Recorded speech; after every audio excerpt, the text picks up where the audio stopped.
Today, we're diving into one of the tricky parts of the ICD-10-CM index, and that is the neoplasm table. So, whether you are coding, though, on a physical paper book or you're using an ebook like the one from the AAPC, you're going to need to know how to navigate the table correctly because it is something that you use pretty consistently in both exam situations and in real world coding. So today we're going to go over what the neoplasm is, what each of those columns in the table mean. We're going to actually walk through a couple of examples as well in the paper book as well as the ebooks. And I'll show you when you, for some conditions, shouldn't use the neoplasm table at all. So, first off, the neoplasm table is found in the alphabetic index in your ICD 10 CM manual. So, usually they're at the end, at least for my edition, it is. So, here's all of our A, B, C, D, E, F, G, H, I, J, K, L, M, N, P, Q, R, S, T, U, V, X, Y, Z of the alphabetic index. And then right after that is the table of neoplasms. It's used mostly to look up all kinds of different tumors, masses, growths, basically anything that would be classified as a neoplasm. And neoplasm basically means new growth. So they can range from a benign neoplasm, which means like something completely harmless like a mole, to a type of aggressive cancer. And the table helps you select the right code depending on the nature and the location of that growth. The table is arranged into six different columns. Each one represents a different behavior of the neoplasm, meaning how it kind of acts biologically. First, we see here malignant primary. That means the cancer has originated at that site. So, for example, if a patient has cancer of the lung and it began in the lung and it's lung cancer, it would be coded under the primary malignancy column for lung. Malignant secondary, that's a metastatic cancer, cancer that has spread from its primary site to a secondary site. So, for example, if the patient has breast cancer and the breast cancer spread to the ovaries would be assigned a secondary malignant neoplasm. Carcinoma in situ means that the cancer cells are all confined to one area or one specific point of origin, and they haven't expanded out beyond that. They haven't invaded any surrounding structures. And sometimes they refer to this as a stage zero cancer.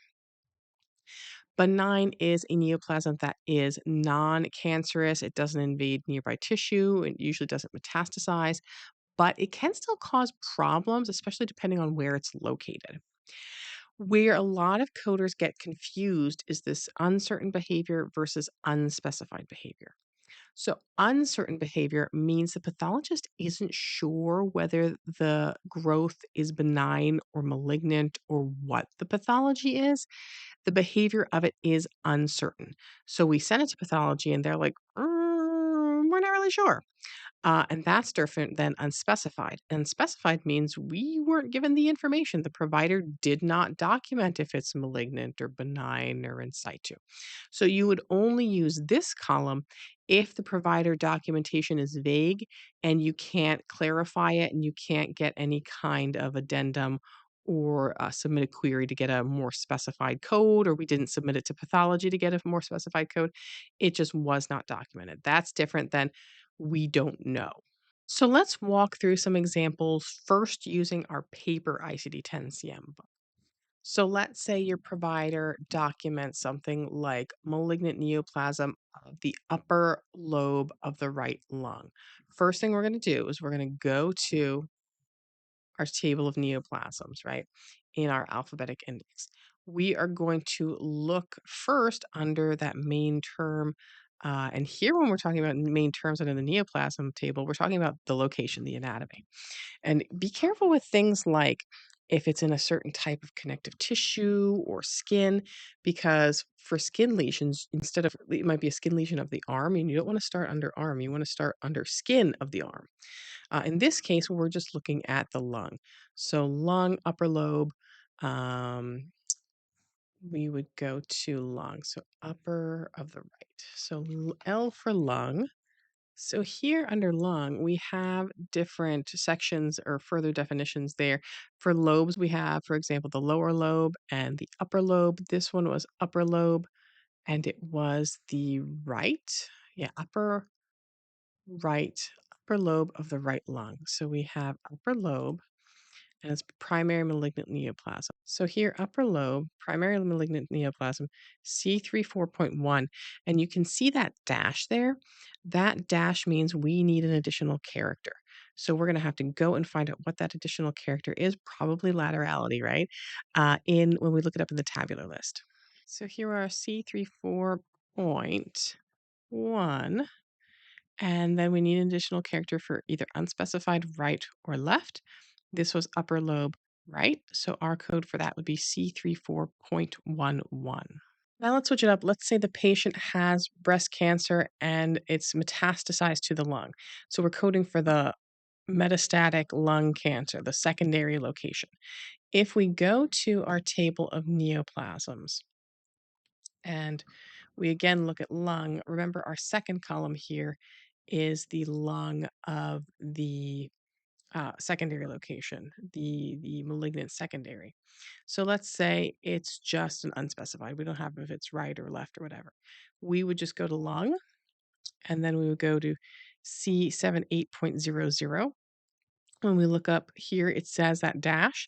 So that means we need to go and check in our alphabetic or our tabular list rather. So here again, we have the unspecified is 0, 1 is for right, 2 is for left. So if we don't have a specified location, it would be C78.00, secondary malignant neoplasm of unspecified lung.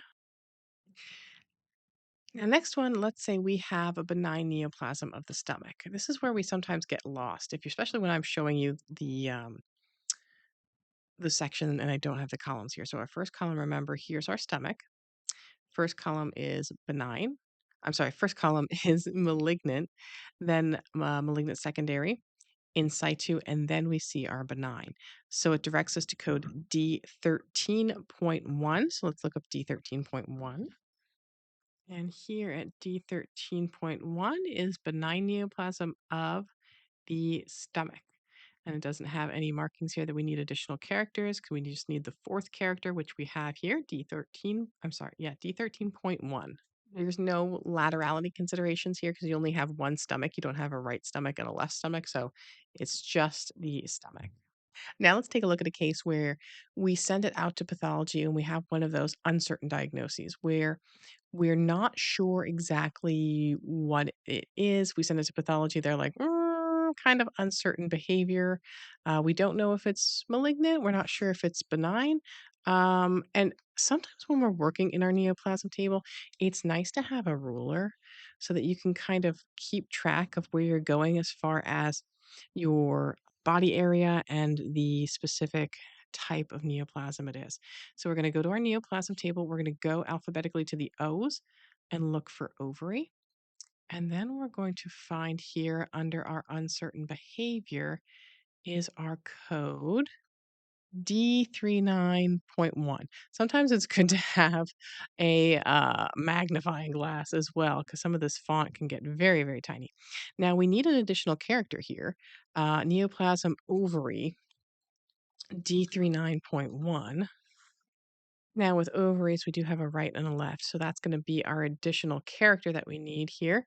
So this one says we need a fifth character, D39.1. 0, 1, 1, or 1, 2. So let's say it's the right ovary, then it would be our D39.11 neoplasm of uncertain behavior of the right ovary. And again, remember, that is when the pathologist hasn't confirmed what the mass is. They're not sure. Now I want to take a look at an example or two using the ebook. I use the AAPC edition of the ebook. And depending on what ebook version or even what print version you have, you might have the neoplasm table in a different location. The AAPC edition has it at the end of the alphabetic index. I've seen some editions of the ICD-10-CM book where they actually put it under the letter N for neoplasm. I've seen some put it at the back of the book, the front of the book. So your neoplasm table might be at a different location than mine is if you have a different publisher's version of the ICD-10-CM book. All right, so we're in the ebook. If you don't see this menu here on the left, what you're going to want to do is hit this cheeseburger menu over here, and that'll open it up. You'll find your table of neoplasms just a little bit further down. It is Here is your index to diseases and injuries. Right after that is your table of neoplasms. Now, the nice thing that they did this year is they finally made this clickable. Previous editions, when you clicked on them, it would not take you over. Now that's finally been updated for 2026. So let's say you're looking for a code and it's actually, let's use the same first example, neoplasm of the lung of the upper lobe, right upper lobe. We're going to go and scroll down here. It's all alphabetic. So we're going to scroll down to lung. There isn't really a subdivision here for us to kind of go to the different alphabetic sections, but it's not too long. So it's really not that hard to do. I think you can control F. Now, you can't do this if you're taking a certification exam. You won't have access to this search. But for just general coding purposes, you will have access to do a control F here. So here you have lung, and we're up at that upper lobe, and we're looking for a malignant primary. And this one here is so nice. We can just click on it, and it'll take us right over to C34.1. And we're looking for C34.1. It would be point 1 if it's right and point 2 if it's left. So let's say it's a right one. Our code would be C34.11. Now, if you have a subscription to AAPC Codify, when you click on that code, it'll pop up an extra window and take you to this code in Codify. Now, I don't think I'm logged in right now, am I? No, I'm not logged into my Codify account right now. So today, this video isn't about Codify. This video is about doing the neoplasm search. So we're not going to get into the Codify stuff. You can see how this is like super duper handy to be able to just search this very easily and click. And actually, what else is nice too is now with the ebook, these column headings stay up here even as you're scrolling through. So it makes it so much easier. Now, the one thing I will mention though is there are some types of growths and masses that aren't really classified in the neoplasm table. They have a specific alphabetic index entry. So things like actinic keratosis, seborrheic keratoses, lipomas, those have their own alphabetic index designation. So you should be looking them up in the neoplasm table. Case in point, let's take a look at actinic keratosis. We'll go to our ebook here. We'll follow back over to the ebook. So if we go at our ebook and we go to A and we're looking for actinic keratoses. So that's going to be not too far down in here. So that's why it's kind of a good example as well. ACT. So we're going to check down, scroll down. We could search here even if we want to, but it's pretty close to the top. So let's take a look here. We're still at the ABs. AB for abrasion, abscess. And then we'll keep going down. Actinic says C condition. So let's just do that then. Actinic keratosis. Here we go. L57.0, actinic keratoses. So that has its own alphabetic index designation. So any kind of keratoses you'll find in the alphabetic index under their own entry versus um, versus looking them up in the neoplasm. And to some degree, you kind of just have to know a little bit about the different types of growths in order to understand why we're doing that instead of using the neoplasm table. So, like, an actinic keratosis is basically a precancerous lesion and it's caused most commonly by sun damage. So, if you go under the neoplasm and look under skin, you're not going to find it. You have to go directly to the alphabetic index and look it up directly because there's no column for like precancerous lesions. Not every abnormal growth or lesion is classified as a neoplasm. So it's worthwhile, especially as you're learning, to maybe check in some of those alphabetic index entries to see if there is a specific designation for that type of growth. So that's how you navigate the neoplasm table, whether you're using your physical paper book or whether you're using the AAPC eBook. So always determine the behavior. Was is it malignant, benign, carcinoma in situ? Is it uncertain? Verify it in the tabular list. And if it's not on the table, look it up alphabetically. The neoplasm table is really not as intimidating as it might look, especially once you understand the structure. It can be pretty straightforward. If this walkthrough helped you out, don't forget to hit that like button, subscribe for more coding practice videos, and drop a comment in the video comments. Are you also more of a paper book person, or did you prefer looking it up on the ebook where you can just click and go right to the code? Thanks for practicing with me today.